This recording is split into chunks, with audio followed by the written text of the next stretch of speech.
Have you ever bought a skincare product just because someone on TikTok told you to do so? Maybe not all of you, but there's a good chance a lot of you have, including myself. I'm quite easily influenced on TikTok. Like 1 minute I'm like scrolling TikTok, and the next I'm actually Googling these new ingredients that I've never heard of before, seeing if they're actually good for my skin, before then going back to TikTok shop and filling up a full basket full of products that I didn't even know existed like a moment ago. But how did we get here? How has TikTok become the go-to for beauty information, products we should be trying, the way we shop, the way brands launch products? In today's video, I want to break down how TikTok became such a big influence on our skincare habits, discussing the positives and the negatives of how TikTok has really changed skincare, and how are brands adapting in order to keep up with the rapidly changing industry, for the best and sometimes for the worst. Now, we have to talk about skincare before the rise of TikTok. I mean, the skincare world looked very, very different. If you wanted to learn about new products or work out your skincare routine, if you even cared back then, you probably would have come here to YouTube, right, and watched like a 20-minute video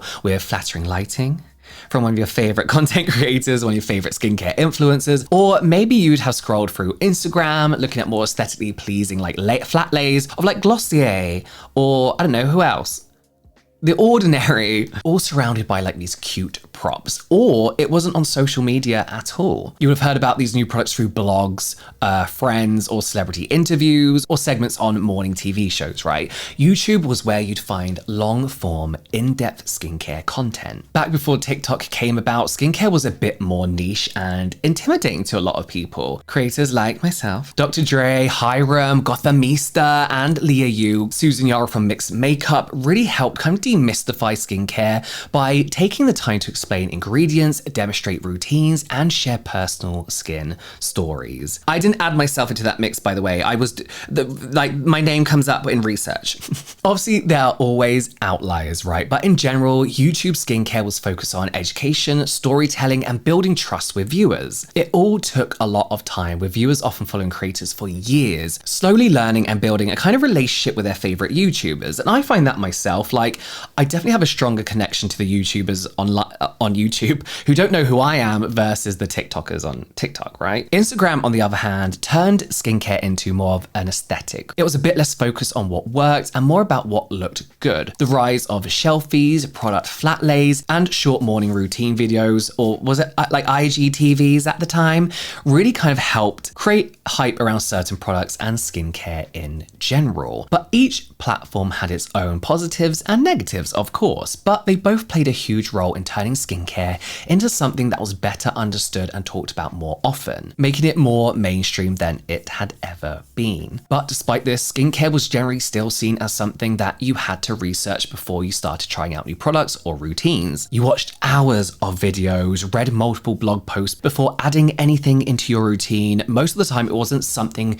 you just did or bought on a whim. And back then, skincare trends moved much more slowly. New brands didn't just appear overnight, at least not to the extent they do today. Their popularity was built through influencer sponsorships, blog reviews, or magazine articles. When a product went viral, it usually meant that it had been featured in like a Vogue article or praised by a bunch of social media influencers with millions of followers, and it would be viral for years.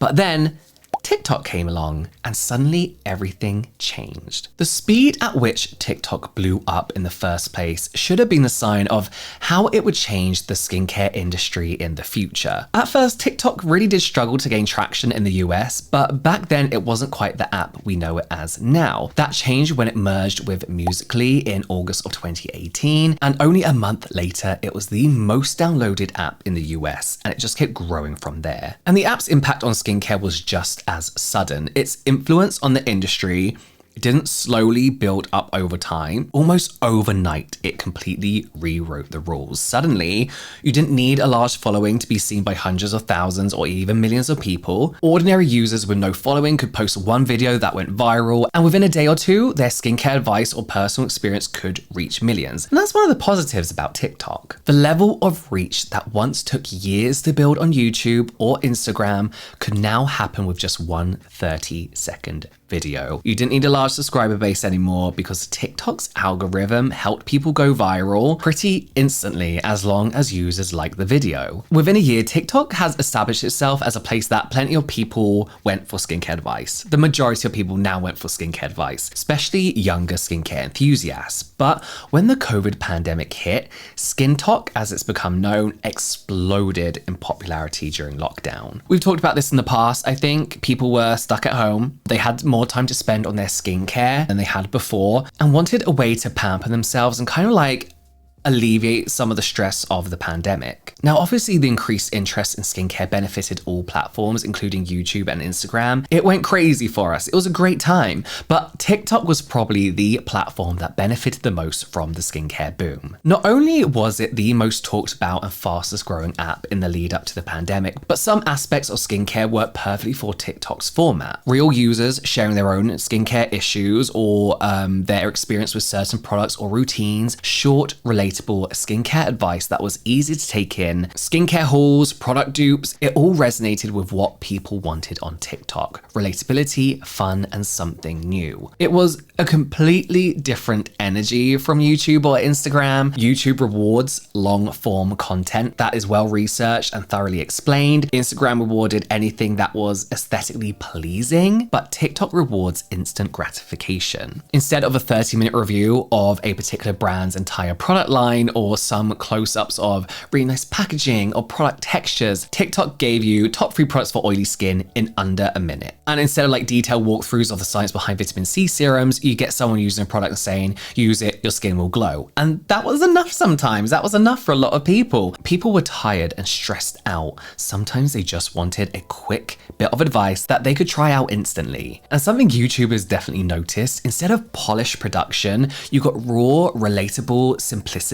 People filming in their bathrooms in the middle of a breakout, talking honestly about what had happened to their skin and how it made them feel. On TikTok, skincare felt more open, like anyone could join the conversation, whether you were a trained dermatologist, a longtime skincare enthusiast, or just someone who wanted to talk about your struggles, your skin struggles with acne. Your voice could matter and you could connect with a huge number of people in the algorithm who liked your content. So let's start with the positives of SkinTok, right? TikTok didn't just change who could go viral, it also changed how people interacted with the skincare industry altogether. All of a sudden, products weren't slowly gaining popularity over time, they were selling out overnight or within a couple of hours. Don't get me wrong, there have been times when a certain product would sell like crazy before TikTok came about, but it was rare. It was rare, and that's what the true meaning of viral was. But that was usually only if it had some big celebrity backing, right? Or they were launching it themselves, or maybe if a brand had spent millions on marketing to promote the product everywhere. With TikTok, it could just happen organically. It wasn't necessarily celebrities who were promoting a product or even brands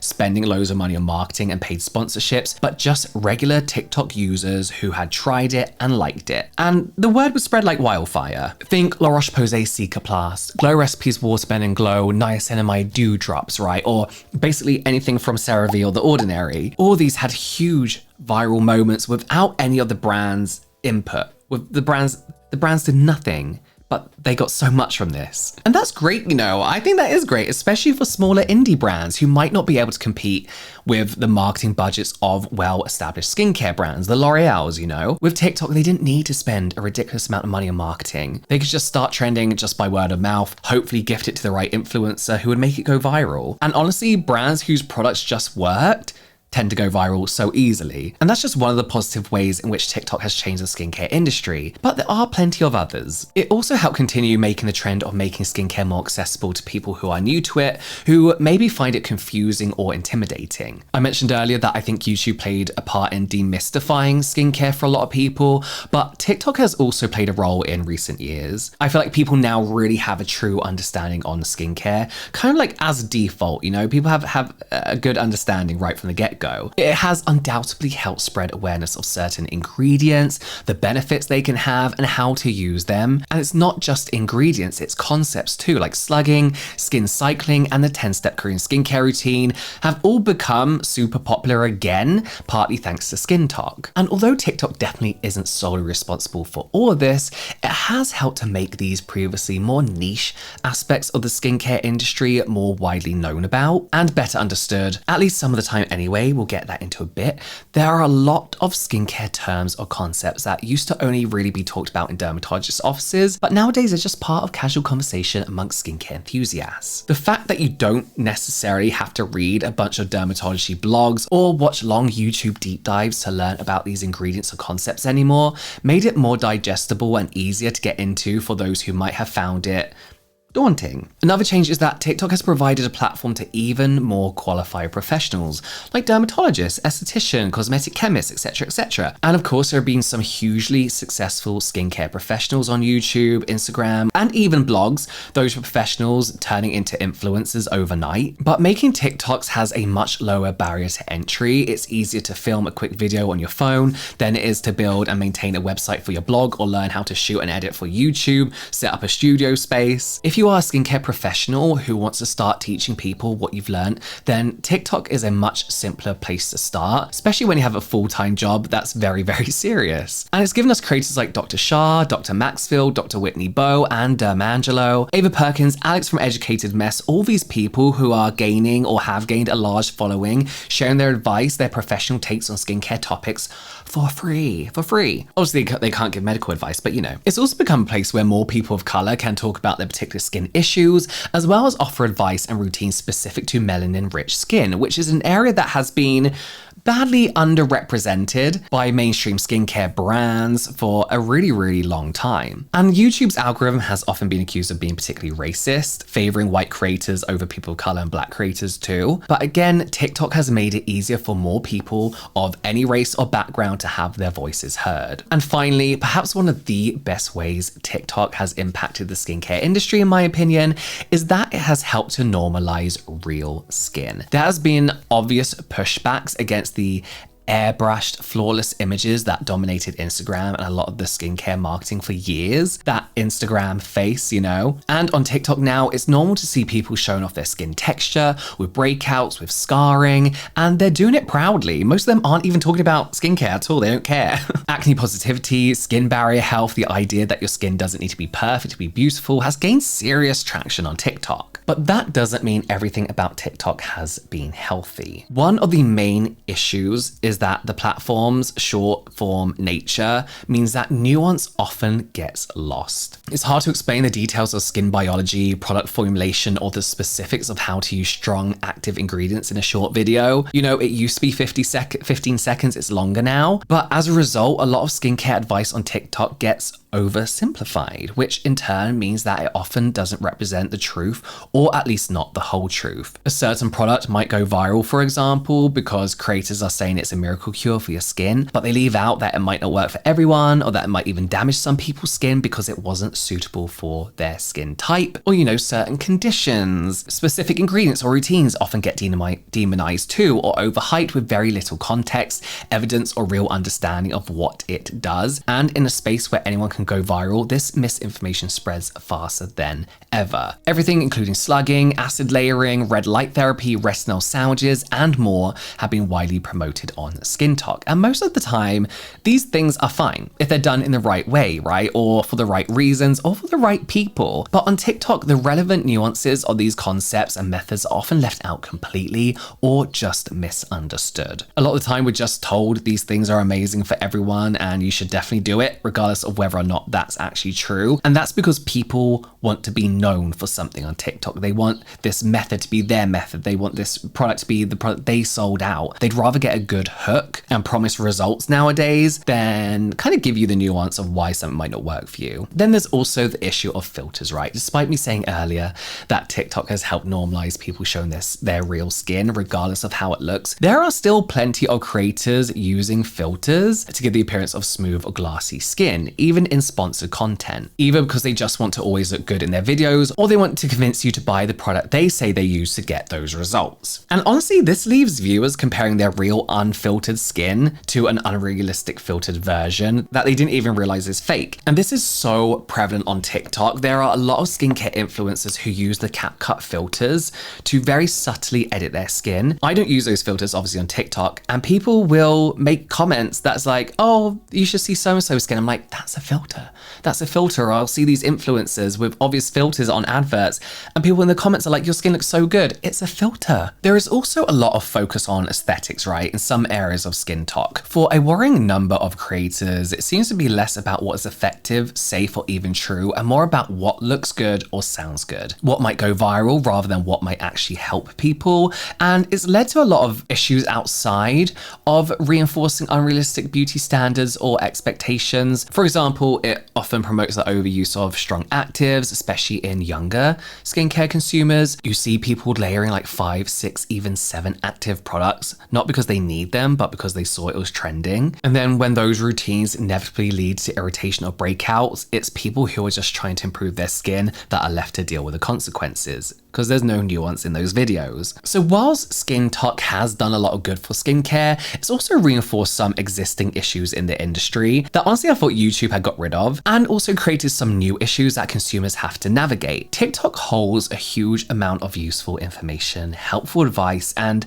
just proof that others are having the same skincare problems as you, but it's also made the skincare world noisier and a lot more confusing at times. It's almost as though TikTok has made skincare more like fast fashion, but for your face. It's made the industry fast moving, chaotic, and trend focused too, which means it can be hard to tell what's real from what's fake, what's good advice for you specifically, from what's just the latest trend that everyone is jumping on. Whether it's positive or negative, TikTok changed a lot about how people talk about skincare now, how they discover skincare brands and trends, and how they consume skincare too. So it's no surprise that brands have had to change as well. Traditional marketing strategies are struggling to compete with the speed at which TikTok virality can completely change a brand's fortunes. So a lot of brands are moving away from the carefully planned marketing campaigns and trying to work out how to make consumers stop scrolling long enough to see their products. One of the biggest aspects of this is that products now have to be eye-catching. The packaging has to look good because it's not just packaging anymore, it's content. Brands have started designing with this idea in mind. We're seeing more bold colors,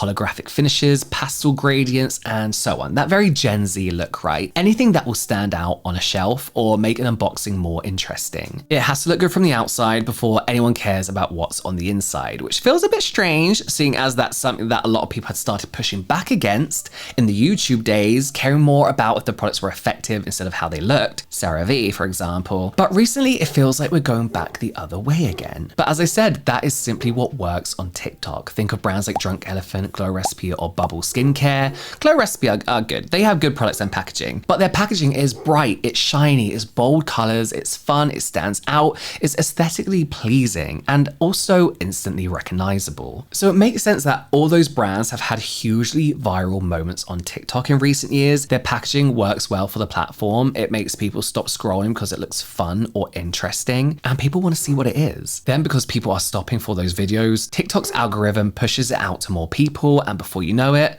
they've gone viral. It sounds pretty easy, but it's not. And it's not just about looks either. Sensory appeal is also something brands are starting to consider more. Weird textures and ASMR type videos have become their own content categories. Jelly cleansers, color changing creams, melting balms, snail mucin, you know? Powders that turn into foams, bubbling face masks, skincare that looks like caviar. All of these were designed, at least in part, for visual effect. They're perfect for creators to demo on camera because they're more interesting than what we're typically used to. And the more satisfying a product is to look at, to be used, or even just be played with, as is often the case, the better it performs on TikTok. All of this has meant that a lot of the time, brands aren't developing products based on what's good for your skin anymore, but rather what's popular on TikTok or what could be popular on TikTok. It feels like all the clinical, science-backed formulations which have been growing in popularity, those simple kind of French pharmacy, derm-approved solutions,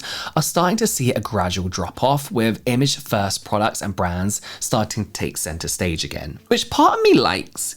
I like the skin-entertainment, but it does feel like we're going backwards on a lot of things when it comes to skincare on TikTok. For a growing number of brands, effectiveness has taken a backseat to potential virality. And that's because brands are starting to realize that on TikTok, the product is the ad. You don't have to hire actors or models or take amazing campaign pictures anymore. You just give your products to TikTokers and let them use it on camera.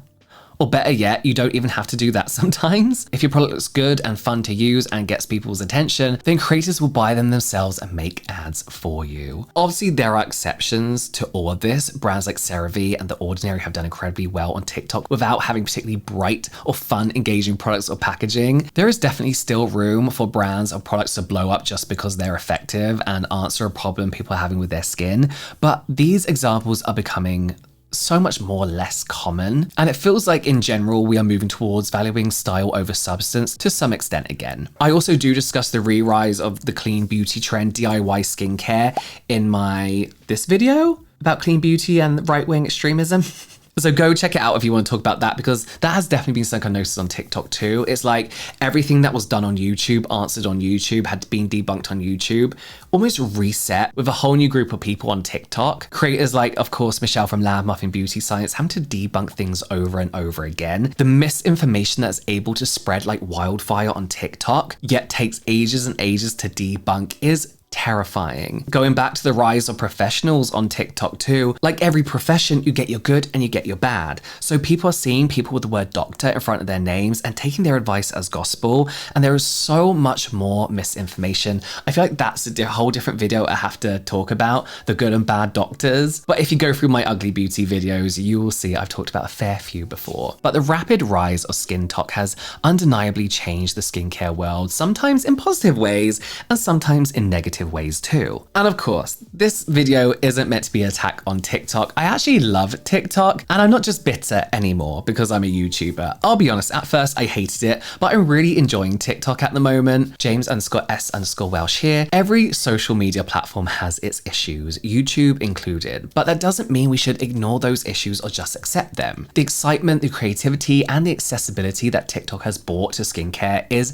amazing. But do we really want to be moving away from science-led effective skincare in favor of something that just looks good but doesn't deliver results? Because with those for entertainment aesthetics also comes the for entertainment claims. What can be that next viral ingredient that's going to get people buying our products, despite it not really having that much clinical research? Not that that's always a bad thing, but people are pushing the boundaries more and more. Do we really want brands launching and discontinuing product lines based on what does well on TikTok over what works well for your skin? Because I feel like that's going to happen if it hasn't happened already. TikTok in many, many ways made skincare feel more inclusive, more real. It's given a platform to people and brands who weren't well represented in a lot of other beauty spaces, and taught a lot of people that looking after your skin doesn't have to be intimidating or difficult or complicated. But it's also increased skincare misinformation, overconsumption, and burnout, with users trying to keep up with the constantly changing trends,